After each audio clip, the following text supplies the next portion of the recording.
welcome to Beyond the Barracks, the podcast where service ends but the story begins. And today I'm absolutely honoured and thrilled to have Mitch Hutchcraft on the show to talk about his extraordinary journey. Thanks for having us. Yeah, it's a pleasure. I know you've been in demand since you've descended back from Everest. All good. Doesn't matter. Yes, the main message now is to do as much of this as possible to try and spread the positivity. Yeah, definitely. So we'll jump straight in. So tell me just a bit about your early life before you joined the military and did all that sort of stuff. Well, just always into, never keep me indoors, just always out, no matter what, making dens. Grew up in like a tiny little farm in the east of England, the flattest part of the UK. So I was just obsessed with it all the time. And it all began when I was 6, when my nan gave me a book about Everest by Brian Blessed. And that was it pretty much. And I always had the military in my mind as well. So I just grew up kind of just obsessed with outdoors and obsessed with doing these little expeditions and these little trips. And it just grew from there. Yeah, so you climbed Kilimanjaro at 16. Yeah. I worked for 2 years labouring with my old man just to raise the money, and it took me a year to find a company that would take someone less under 18 on their own. But eventually found someone, and so jetted off to Africa completely on my own at 16 to climb my first hill, which even then I knew would be like the first real stepping stone towards Everest, which was turned out to be the right thing to do. Yeah, no, that must have been an experience, and a lot of people say it's quite a tricky mountain to do because the amount of time they give you compared to the elevation. Yeah. So I You ascend pretty quickly. Yeah. I was even speaking to my friends that I climbed Everest with. They were saying how nowadays it's standard for everyone to have Diamox. It's standard for everyone to have the altitude sickness tablets because you go up so quickly, even compared to Everest Base Camp trek. You go up a lot quicker, which I didn't even realise because back at 16 we didn't take any tablets or anything. We just got horrible headaches and cracked on. Yeah, I mean, technology is amazing, and we could go down a rabbit hole with some of that, I think. But that must have really put you on a good setting, because I think what you experienced at that early age sort of sets you up for life, doesn't it? Yeah, it was amazing. Not only was it like the first actual big step towards Everest, it was at that point I realised, that these artificial limitations that everyone puts on yourselves, it's just bollocks. And that's what I kind of realised at 16 when I was up there. You know what I mean? Everyone thought I was stupid, and and all this, and it was just like, I realised in that moment, that what is possible is only you know the answer to it. So that was kind of where it all began. Yeah. So I lost my father, I think, around the same age as you, reading your backstory. So after you had that tragic loss in your life early on, you then decided to join the Royal Marines. Yeah. It was one of them. Marines was just one of them. Was one of them little back dreams that I was always there and always spoke about it, always thought about it. But then after he died, I was working in the gym, just twiddling my thumbs, not knowing what to do with my life. So I just thought, why not? Let's just go for it. And I just there and then on the computer, I just applied, even though I wasn't even meant to be able. I wasn't even meant to be able to join, but I didn't because of my knee surgeries and stuff. But I just applied anyway. Yeah, and I often find that people who've had, like yourself, you had a double knee surgery, didn't you? Yeah. It kind of, I think, increases your mindset sometimes to go, well, actually, that's not going to stop me. And that must have been, the Royal Marines is one of the toughest, definitely the toughest entry route. Yeah, so I thought if I'm going to do it, I'm going to do it properly. But having that discipline beforehand to really get in the position where I could even join. The amount of training I was doing, I had to dedicate myself so much to even get into a position to start. So I definitely think it put me in an advantage compared to everyone else. Yeah. So how did you find service in the Marines? You did Amazing. How many? Yeah, it wasn't long, just under 6, 5.5. It was incredible. I never knew whether it would be forever, but it was always just like that itch, to get done. And amazing people, we know, and amazing trips. It's what you make it. You know what I mean? Everyone in the military like moans about it. You know that it's crap, but that's only because they're useless. It's what you make it. It's if you're proactive. If you're proactive, then it's what it is. Literally, as with anything in life, it's literally what you make it. I've done more in 5.5 years than most people do in like 15. So it was great, and it was just it helped hone that little mindset that was needed to kind of go on to do what I've done. So it was amazing. Yeah, absolutely. Mindset, as you say, it's mindset will get you through so much more. You see people breaking who are physically fitter than you, and they break earlier, and it's definitely mindset. So that has been attributed to your success, I imagine. I mean, 95%. It is 95% in your head and just 5% in your body. That's what I think. Yeah, kind of the whole moral of like my talking now, and the book and everything is how you're the only one that knows what's possible. It's obviously if your head believes, your body follows. It's as simple as that. Yeah, absolutely. So I've got a little motto. Your motto is cheerfulness in the face of adversity, is Well, it? that's the Marines. That's one of the Marine commando ethoses. Yeah, cheerfulness in the face of adversity. It's one of our Have you got? one of our main ethoses. So I've got mine, not tattooed, but engraved in my watch. Have you got it tattooed anywhere, or written No, anywhere? not yet. Not I haven't got it yet. Yes. No. What's yours? So can you describe sort of a moment when you thought of that motto when you've been in your deepest, darkest times and it's dragged you through? Yeah, like 18 hours, 19 minutes of swimming across the channel. You're staring down into black nothingness for hours and hours and hours and hours, counting 1,000 strokes, going back to zero. So the only way I could one of the many methods was just to kind of smile to myself, just because it was horrible, but just smile knowing that I can hardly move my shoulder, my tongue's falling apart. But it's going to be over at some point soon. And I just managed to kind of laugh at myself, which was really weird, and it helped just power through. Yeah, would you say that was the English Channel was the hardest day By of far, whole? yeah, by far, beyond doubt. Day one of 240 was the hardest. By far, it was just crazy. By far harder than any day in the Marines.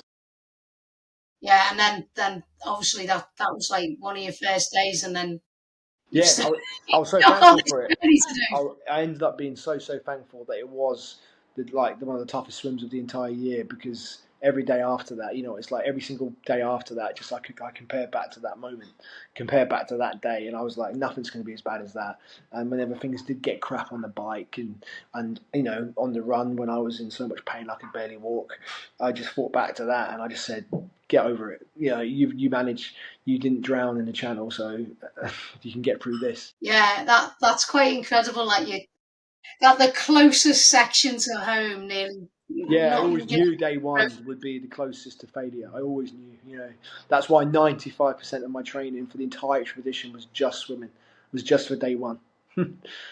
Yeah, yeah, that's that's it. It's quite. I mean, I've done some challenges, but nothing anywhere near what you did.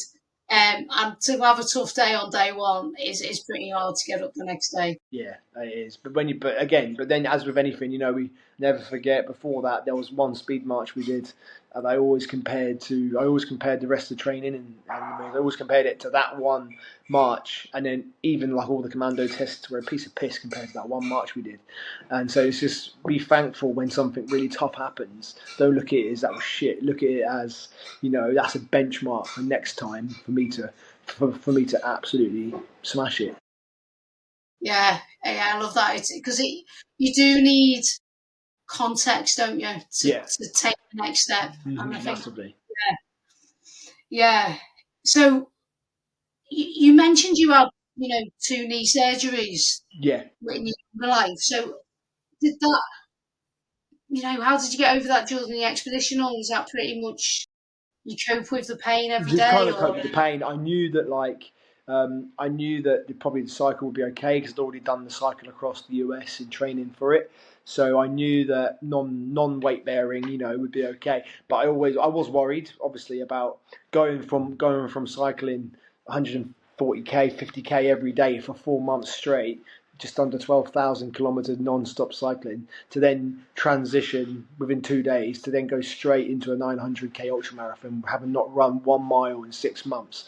I knew that would be ouch. So I was worried a little bit, and it was as bad as could ever imagine. Like in tears on the biggest, on the strongest painkillers you can imagine, and it was just disgusting. But the head got it through. The head got me through. Yeah, I mean, I've done a couple of triathlons, and the transition just from doing it in the day is immense. It takes a while for your legs to start going. Yeah, All I mean, right. luckily it wasn't straight. Obviously, like literally straight on, straight off. It was there was a slight, after the 12,000k bike ride, I had a couple of days to get stuff in order before starting. So yeah, it was crazy. Yeah. So you from the swim, you went to the cycle, Yeah, and you travelled through some friendly countries, um, and then you started hitting the not so friendly countries, or where you started to deal with things like, obviously, bike accidents is a big one. I always say cycling's one of the biggest dangerous yeah, sports that on was road. by far. Everyone thinks like Everest and all that, but by far the closest I came to dying was during that bike ride. Like the amount of near misses I had was just I can't even tell you. It was crazy. Like so many times, so many close calls. Yeah, it's definitely an adventure sport on the roads for sure. That's why I took up downhill. Yeah, yeah, Put you yeah. I guys wouldn't mind abroad. doing that one day. It's much funner as well. Yeah. So you had what was probably the most toughest over there? Because I know you were held at gunpoint. You had wild dogs chasing you. I mean, Uh, tough. I mean, none of that. I mean, the bike was. There were some tough moments. Yeah, like Turkey's a massive country, hilly as hell. The dogs did start to get a little bit tiring after the 200th time of being chased. One of the times is one of the massive ones on the Syria, Iraq, Turkey border, and it kind of I had to dodge it, but I dodged it and swerved into an oncoming lorry that had to swerve away from me. That's just one of the many examples where we had kind of like these tough moments.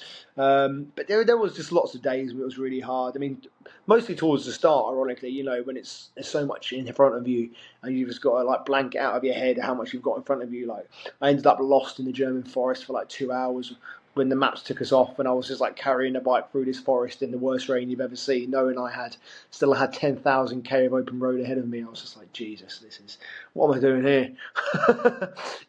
And but it was good. There was so many incredible places.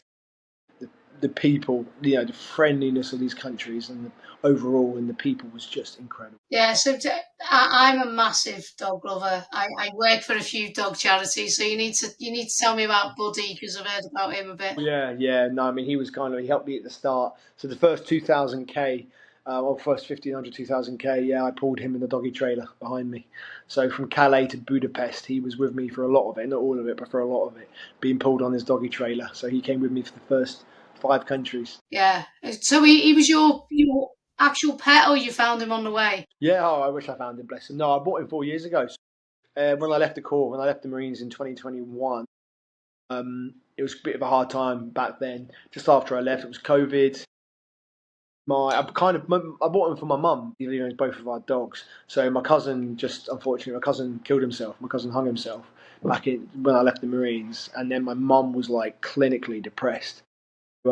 Just before this was towards the end of 2021, just before I left to row the Atlantic, I bought her a golden retriever puppy as a kind of present therapy, and it was the best thing I ever did. Yeah, and he's just one in a million. He's unbelievable. So, and he's both of our babies, but so I was like, there's no way I can do this without having him come along for some of it. It was amazing. Oh, that's so nice. Yeah, I mean, dogs are therapy dogs and stuff are amazing. Exactly. Yeah, Yeah. exactly right. Yeah, it just does so much good, and it's the best thing I've ever done for her. Yeah. Oh, that's lovely. Yeah. And you had a bit of company apart from your Yeah, cameraman? exactly. Yeah, apart from and a bit of company, apart from just the cameraman. Yeah, it was great. Yeah, they don't argue back, do they? No, he couldn't argue. Bless him. He loved it. He loved it. Like running along the Rhine and the Danube. It was amazing. Yeah, yeah, definitely. Yeah, yeah, they're the best buddies you can have, as he school buddies, quite apt. So did you come close at all at any point of turning back or stopping or you know as The only time in the entire expedition I thought about quitting, yeah, was on day one. About 10 hours into the swim, and I hit a current that was like felt like I was going backwards, and it really it just messed with my head. But that was the only time. After that, like as soon as I got out, I knew that I'd be able to make it. It was just always just worrying about all the that constant worry of logistics and financials over the head. Ironically, the actual physical part of a 13,000 k triathlon didn't bother me in one bit. so you obviously made it through the cycle. You hit the road running from Yeah, from the Bay of um, Bengal. Yeah, from the Bay of Bengal in India India. to Kathmandu. So tell us a bit about that. Any takeaway moments? Yeah, just that was the part I knew I'd have to really dig deep. Going from that transition with no training, having no training in running to then running like 36k a day on average. It was tough, and but yeah, main takeaways was just that, just even more so that if you just kind of believe and get your head in the right space, no matter how much agony you're in, you will eventually break through. And after about 10 days, I felt this kind of switch that I was really worried might not happen. I felt that switch where my body finally was like, okay, we're doing this. I accept it. Don't worry, And it was really, I kind of felt that switch within like a day of like when I kind of realised going from not sure whether I never doubted myself mentally. I was never going to stop, but because of my knee surgeries, it was a case of because my knee was completely swollen. For the first week, it was more a case of like physically, is it going to break? Like, yeah, I knew the only way that I'd stop is if like medically I was like completely broken. But luckily, just kept pushing through and wobbling and limping, and eventually, kind of the body just kind of said, "Coming, just accepted. All right, you've beaten me. We're going to do this." Yeah, and that was after took about 300k of running for that to happen, but we got there. Yeah. So was there any sort of people you met along the way that touched your life in Oh, with kindness? yeah, so many, like so many, like the whole human experience of it, the people. Oh man, it was. I knew it would be good, but I never expected it to be like that good. That's the part which made it the most incredible. Just the level of kindness in like these countries compared to where we're from. It's mind boggling how much friendlier the world is. Yeah. So were you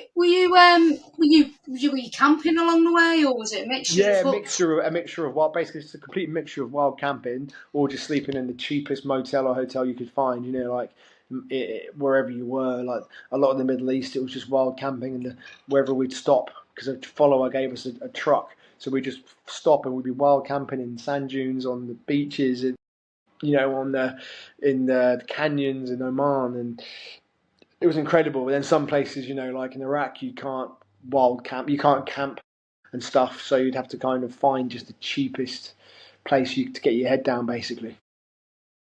Yeah. So what was your most memorable sunrise, if you looked at it? Good Or question. sunset? I've never. Well, that's an easy one to be fair. I remember. So we were one of these days. We were wild camping. We were wild camping. We'd gone down into this wadi, into this canyon in Oman, and we'd driven right up past these camels into this little ravine in the canyon in the mountains. And I woke up because literally we just had these roll mats in the back of the truck that we'd chuck out, and we'd just sleep there, in our bags. And I woke up about an hour before sunset, and I just kind of climbed up this little hill. It wasn't a mountain; it was just like a wee hill, and yeah, watched the sunrise over the mountains, and that was definitely my most memorable. Yeah, because I mean, sunsets. I don't know which you prefer, sunsets or sunrise. It's a hard one. Yeah, I mean, I'd say sunrise, but not often am I up early enough to see it. Probably why, because they're just as beautiful, but you just don't see them as often. So when you do see them, they're a bit Yeah, more that's the special, same isn't as it? me. You know what I mean? Yeah, I'm a sunset person, just because I Yeah, exactly that. Yeah, I had to tune. Yeah. So, did you have any, technical problems because you had a truck and a cameraman coming along? Did they slow you Yeah, I down? mean, quite a few. Just so for from Hungary all the way to the Iraqi border, we had a banged up old school bus which a friend had driven all the way from the UK, but then we had to leave that on the Turkey border with Iraq because we couldn't take it in, and there's a few problems with it, but it wasn't crazy. I mean, we had, for like within a few days of being in Turkey, we had a car crash that nearly killed us. We were hit on at the side at 80k an hour, spun us round completely. If I'd been sat on the other side of the truck, I would have been probably not been here. That was pretty crazy. But somehow this beast of a truck, which was triple axle, like 1995 or whatever it was, it was just a beast. It just carried on. The car that hit us at 80 was a write off, but we just carried on, and the truck continued for another 1,000 k across all of Turkey, no problem. Wow. It There's was something pretty to be impressive. said for all stuff. Yeah, definitely. Made tough. Yeah. So, did you have any problems, getting across the border? Was there delays with any visas and Um, stuff? I mean, yeah, originally, obviously, Iran, we were meant to be going across, but they denied it in the end, and I'm glad we didn't because the amount of people that get arrested there for stupid reasons and stuff. But when we decided to go south from Turkey and go through the Middle East instead, it was fine. Yeah, we had a little bit of issues with Iraq because crossing between crossing from Kurdistan, northern Iraq, into federal Iraq, um, there's like not all the checkpoints not all the checkpoints got the memo that the visa was valid, so we had to divert. One checkpoint wouldn't let us across, so we had to go back. Had to go back round and go across another checkpoint. But apart from that, it wasn't crazy. The crossing between Pakistan and India was a story on its own. That was absolutely mental because they hate each other. There's only one land. There's only one border you can cross between Pakistan and India, in Lahore at the Wagah border, where they do the famous dancing ceremony. And yeah, we were basically told in the Middle East that we'd be able to we'd be able to get a visa basically in Islamabad in Pakistan, which didn't happen. So we ended up having to. Long story short, we ended up having to fly 2,000 k to cross 2 meters. 2 meters. That was it. It was an absolute ball ache, but it was hilarious in the end. The story. But yeah, that's all on the YouTube. It's incredible. It's an incredible kind of little side mission we had to do just to get from Pakistan to India. Yeah, I mean, if it all went swimmingly, then it wouldn't be a story as much, would it? No, that's for sure. Yeah. So you eventually got to Kathmandu and then had to do the famous base camp trek, Yeah, which yeah. taking a group of girls at the end of the year. So any tips is fine, and then you just acclimatise, sort of. Yeah, no, you'll be absolutely fine. You just enjoy it. The toughest part was between Kathmandu and Lukla. That was actually the hottest part of the entire expedition, more than the Middle East, more than the Arabian Desert. The toughest part was the 360k hike from Kathmandu to the start of the base camp trek, which no tourists go to. Everyone just flies into Lukla, and everyone's just a typical tourist and flies into Lukla. But that bit between the two was incredible because it was just like crossing through riverbeds, camping on riverbeds, crossing landslides. People like the locals, no one ever sees tourists there, and it was just so hot and so beautiful. But yeah, when we got to it was 300k actually to Lukla to start the base camp trek. When we got there, it was just so weird to be like, boom, within like a day, you're back surrounded by, I hadn't seen a Western person in months apart from my friends and stuff, really. And it was just incredible. Yeah, and it was probably like you were on a tourist trail and with like hundreds of people walking up. I mean, don't get me, I quite enjoy it because I love it. I'm sociable. I love it. I've got ADHD. It was nice. It was just strange to be back. More strange to be back there because obviously, I've done that trek twice before, pretty much. When I was 18, when I done base camp, but also in 22 years ago for Ahmad you walk along the exact same trail until you come off to get to Ahmad base camp. So I'd done it a couple of times before, so it was nice to have a bit of familiarity. Yeah. So when you got to base camp, did you? How long did you spend acclimatizing? The whole period is about 3 weeks. So we got there as a group, and then me and Stan instantly left base camp to come back to climb Labucha East. which is a mountain you walk past, a 6,100 meter mountain. So we pretty much came all the way back to do that with a few of the other members of the team that had signed up for it. So we came straight back from base camp to climb that mountain, which was the first rotation of Everest. So we did that instead of the traditional going up to Camp 1 or 2 and coming back again, because it reduces the amount of time you have to cross the glacier, the Khumbu icefall, which is the dangerous part. So it meant we could climb a mountain and get a different peak under our belt, and reducing the risk of death, basically. So we did that, and then we came back to base camp. Then did another full climb up to just before Camp 3, and then came back down, and then we had to wait. And then through the amazing organisation from Adriana and Gelji at AGA, through their amazing organisation, we ended up being the first people to go up. So out of the 600 people, I was the first person to climb Everest.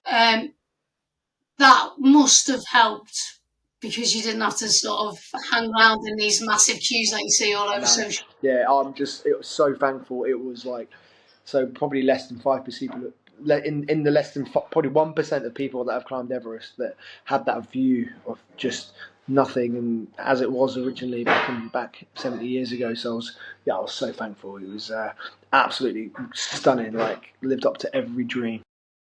Yeah, I mean that must be incredible, because it's always, for me, the mountains when there's people on them. Yeah. It's not the same as when you go, even if you go to Snowdon in the winter and there's less people. Yeah, it's much better. I only live down the road from Snowdonia, and I go to Snowdon. Yeah. So you're near it. I go in all the Glitters and everywhere else. Yeah, no, I'm the same, and I had that anxiety in the back of my mind. But yeah, got there eventually. Yeah. So your Sherpa then, how did he help? Oh, unbelievable! So Gelji and Puri. So Gelji is that absolute legend. I didn't even know who I was climbing Everest with until about halfway through the cycle.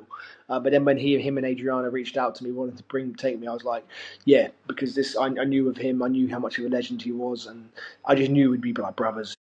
So we're so similar. It's spooky how similar we are. And this was his 10th Everest, his 38th 8,000 meter peak. He's got the world record for the highest rescue on Everest, the highest rescue on the planet. So I knew I'd be in good hands. Yeah, and it's. I mean, those guys, the Sherpas, are amazing, aren't they? And I think there's not many people that would be able to do it without them. To be honest. No, it's like this way it's always been done, and they're just incredible. So whenever anyone, all I'll say is, whenever I used to have the, not a kind of negative view, but a lot of people think like using porters and using like Sherpas, it's like you're cheating. Well, it's not at all. It's the way it's always been done. As long as the only responsibility you have is to make sure you go with someone, is that you always respect them, and they are your friends and your brothers. They're not you're not the boss at all. They're the ones that are in charge. They know the mountain. You listen to them. But all of them, well, everyone I've spoken to, in like 99%, absolutely love it. They love their job. Yeah, as long as you just make sure you're responsible for who you're going with and make sure that they're paid and treated fairly, then that's what you can do. Yeah, exactly, and they do live for it. Some of them, and they all do. So they it's just like us, wake up and dream of mountaineering and climbing. The amount of crap they have to go through to get to the point where they're taking people up these. They go through so much. It's they're just different level of human. I'll never compare to it. Yeah. No, I mean, I've said with the Gurkhas for years, and they're on a different plane as well. So you're obviously, we spoke before we started recording, you're still processing everything, I think. Yeah, massively. So what when you were away was the thing that you missed the most from normal life? Oh, straight away, Buddy the dog. Straight away, as soon as he's gone, that's all I think about. No, I missed being cold. I mostly missed a good old roast dinner and pub food. That was the most important thing. Just dreaming of a roast dinner got me through it. It was crazy. The food. Yeah. Luckily, when I got back, as soon as I got back, my amazing girlfriend Nikki made me a good roast dinner. Brilliant. How did she cope? It was tough. but it was tough, but she was incredible. Not many people would stick with you through that. I wasn't the best person to be with, obviously, at all times because I'd hardly ever talk, and when I did talk, I was absolutely knackered. She hats off to her for sticking with it. Yeah, there's always, behind amazing achievements is an incredible team of humans and animals and That is, a partner. sure, what they say: behind every strong man is a stronger woman. Yeah, only you can say that. Do want to put words in your mouth? Well, yeah, no, well that's really nice to hear. Is she getting ready for whatever craziness you've signed up for Oh next? yeah, Have you got massively any plans? jumping in head first. She's just about to quit work to basically work full time with me. So to be the full time kind of PA, and just doing everything. We're writing a book together. I mean, the book's just been signed by HarperCollins, so we now need to write a book by January, which is going to be interesting. But yeah, just all around, it's exciting. But now I'm not going to be going away for 8 months, so it's fine. So I tell yeah. you what, I always said writing a book was one of the hardest challenges I've ever done. Mm. Yeah, so let us know how that goes. I'm Great. sure. Yeah, thank you for that. Have you I've got got some great any? help. Have you got any hints or ideas, or is it out there yet? What you're thinking of next? I mean, how Yeah, can I you go mean, big with that? right now, honestly, I've got like dozens of schools lined up. The motivational speaking, the keynote speaking and stuff is what I'm focusing on. I've got tons of festivals, and so genuinely, like, just spreading the message as far as wide as possible for now is good. But yeah, I mean, starting in January, hopefully, I'm doing. I've got another big world's first expedition beginning. So the next kind of big thing will be over like a 12, 18-month period. But I'm going to be doing the 7 summits. The Explorers Grand Slam, so North and South Pole, as well as the 7 summits, but from sea level. So it'll be the world's from the beach on foot to the top of the highest point on every continent. So it'll be the world's first Explorers Grand Slam sea to summit. Yeah. So Rat Race do a few of them, but not as epic. Yeah, well, I've already done one. I've already done the biggest one. It's obviously on foot from the beach to the summit, Mount Everest. So I just got 6 to go. Yeah, nearly there. Nearly there.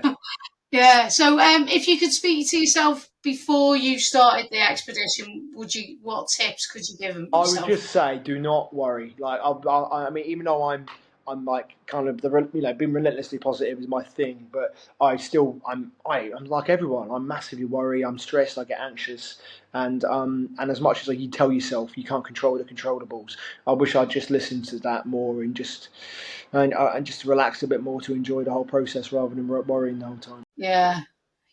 No, they're great little tips. Hopefully, you can remember that for your next.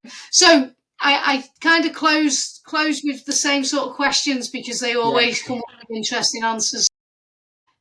In your life, who's either your superhero when you were young or your role model that really made a difference in your life and who you are now? Mostly my dad, just we're completely different people. He was never athletic or like into challenges, but his like the whole like do what you want, be happy, and work hard for it. Really instilled a massive part. So mostly him and my mum as well, because they were both the same. I'm very lucky to have that. Both them people. In terms of like famous people, I'm like a big wildlife conservationist. So Steve Irwin was always like a ridiculous hero of mine. Steve Backshall. These people I always looked up on. But yeah, so them kind of people, but they're mostly people close to me who are the real role models. Yeah. Oh, what we haven't talked about, because I was going to ask you this question, what we should have talked about, and I totally forgot because I got taken away with your journey, is That's fine. I'm massive into conservation, and I know you are. Yeah, So, what's your vision for that? yeah. I mean, it's incredible. So I came across this little charity just before cycling across the United States in 2023. This little charity based in London called SABSIM, who have made a mental health course using animals. So using London Zoo, Whipsnade Zoo, so using wildlife and nature, they've made a mental health course called the Warriors of Hope course for veterans transitioning into civvy life, and it's great. It's incredible. I've got loads coming up with them.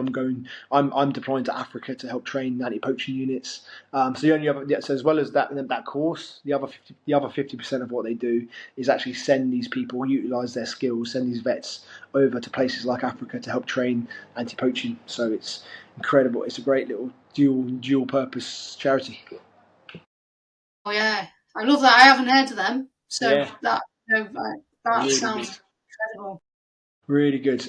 But yeah, and I'll definitely continue to work with them. One of the other things I'm most excited about next year, I'm starting my own foundation. So that's going to be good fun. I'm going to start my own charity, basically my own foundation. Wow, yeah, I look forward to that. What I'm digressing back, and what do you think about Everest for that side of things? Because obviously we always hear the bad parts of it with the conservation and the clean up and stuff. Yeah, I mean it's nowhere near as bad as what people make out. I'm sure it's been bad in the past, but I was pleasantly surprised how nice it was, how clean it was, the regulations in place, the people that work their arse off to keep it clean. It's incredible. You know what I mean? Like nowadays, it's if you go for a poop, you have to put it in a bag and bring it down. You know what I mean? If you don't come down with this, if you don't come down with the same amount of oxygen bottles you've gone up with, then you get charged $1,000 per bottle. So the amount of regulations in place now to keep it is great, and it's a beautiful place. It's a spiritual place. It's everything I ever dreamed of, and it's just what you make it. I mean, I knew everyone would be. I knew there'd be a lot of comments and people kind of trying to be negative about it, but it's the top of the world. And it's as beautiful as I ever hoped. Yeah, I love that. So I heard that people were starting to be made to hire Sherpas to bring their stuff back, and I'm glad to hear directly from someone who's done it that is It's just like happening. with anything, as we get taught in the military. You leave no trace. You come up, you work hard, you carry your own shit, and get on with it. Yeah, Simple as absolutely. that. Yeah, And it if is. if you can't climb it mostly by yourself and your own steam, then don't go up there. Yeah, exactly, exactly. So what do you think we haven't talked about that we should have? But what? I think that's pretty much it. You've got the why, kind of the reason. All I would say is if anyone listening wants to help out and donate to that charity, please head over to the socials, Instagram. Just search Mitch Hutch, simple. There's a full YouTube series out made by Stan, the amazing mate friend of mine, Stan Gaskell. So YouTube, Instagram, same name, Mitch Hutch. Just head over there to watch the full series as well as donate with the link in the bio and everything. But apart from that, yeah, I think everything's been covered. Brilliant. So the podcast is called Beyond the Barracks. So what does Beyond the Barracks mean to you? Good question. It's carrying what you've learned and carrying a positive mindset beyond the barracks and beyond leaving, that you can help forge and help share with the world, to help forge and to help build an unbreakable mindset for other people that don't necessarily understand it. That's beyond the barracks. Yeah, well, it's been absolutely incredible listening to your story, and I probably could have kept you for hours, but I know you're so in demand at the minute. No, I appreciate it, Gina. Thank you. We've got everything down, so it's great. You've got so much to do. You've got books to write, your foundations to sort out. You know, Busy. world is your oyster. Yeah, it's exciting. Yeah, well, thank you again for coming on. It's been incredible. No, thanks for having us, and yeah, good luck with everything. Hopefully, meet you one day. Yeah, definitely. You take it Take easy. care. Bye bye. Bye.